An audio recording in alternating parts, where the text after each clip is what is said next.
That's right. If you're just joining us, we heard the nomination for Christian. He is an Independence native.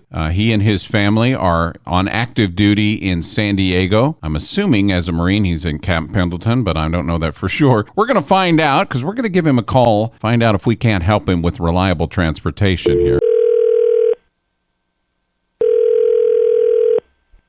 Hello? Christian. We've all been standing around here in the studio talking and going over your information, and we'd like to give you a car.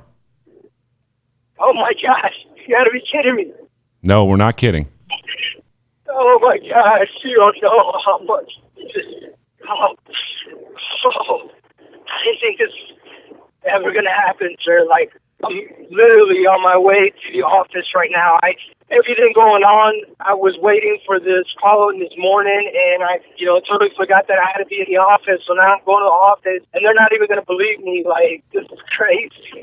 These last few days have been so difficult for us, so difficult, and this is just a blessing. I can't believe it, honestly. I can't believe it. Well, Christian, believe it. To donate or nominate, you can go to our website, cars4heroes.org. There are links to donate. If you don't have a car to donate, you can donate through PayPal. We take it all: cars, boats, trucks, RVs. We'll find a way to help a veteran out somehow.